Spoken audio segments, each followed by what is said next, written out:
Salve gente, io sono Luca e in questo episodio volevo parlare del proverbio morto un papa se ne fa un altro. Questo è un proverbio che viene usato quasi esclusivamente in una situazione particolare. La situazione è questa: c'è una persona che è stata lasciata dal suo ragazzo, dalla sua ragazza, e questa persona continua però a pensare al suo ex o alla sua ex, ovvero i due si sono lasciati ma questa persona non riesce, diciamo, ad andare avanti nella sua vita, continua a pensare a quando era insieme al suo ragazzo o alla sua ragazza. Quindi questa persona rimane, per così dire, bloccata, ancorata alla sua vita passata, cioè quando era insieme con questo ragazzo o con questa ragazza. Poi magari i suoi amici lo invitano o la invitano ad uscire, ok, questa persona esce e che cosa fa? Si mette a parlare del suo ex o della sua ex, dicendo, ma sai, quando ero insieme con bla bla bla.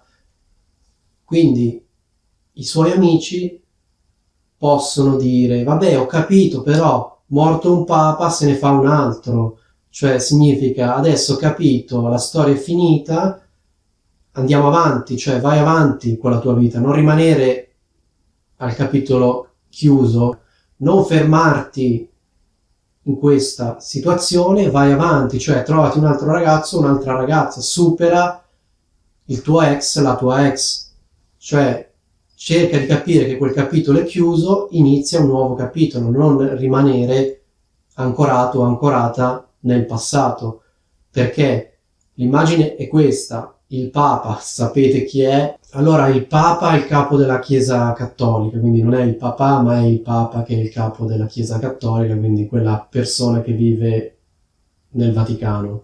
Perché l'immagine è questa: quando il Papa muore, i cardinali si riuniscono al Vaticano, eccetera, eccetera, non è che la Chiesa Cattolica non esiste più quando muore il Papa.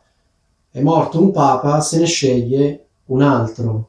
Questo proverbio quindi viene usato con quelle persone che in un certo senso, dopo che vengono lasciate oppure dopo che finisce una storia, hanno un po' quest'idea che comunque non avranno più storie in futuro, non avranno più ragazze, non avranno più ragazzi, e se magari conoscono qualcuno però non vogliono iniziare nuove storie perché in un certo senso ci sono rimaste talmente male che non hanno superato la fine della loro storia precedente. E quindi gli amici, le persone care invitano queste persone a dire: le storie finiscono, questa storia è finita, non vuol dire che tu non devi più cercare un nuovo ragazzo, una nuova ragazza, perché comunque non è così che funziona.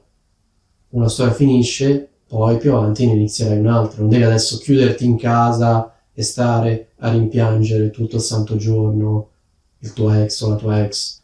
Quindi a queste persone che magari pensano ancora al proprio ex, alla propria ex, viene detto di andare avanti, iniziare un nuovo capitolo della loro vita. La loro vita non può concludersi così, non ha senso stare a rimpiangere il vecchio ragazzo, la vecchia ragazza, perché comunque andando avanti poi se ne troverà un altro o un'altra. Ecco, di solito io questo proverbio l'ho sentito in questi contesti, cioè come esortazione a non rimanere ancorati al passato. Spero che questo proverbio vi piaccia e vi saluto.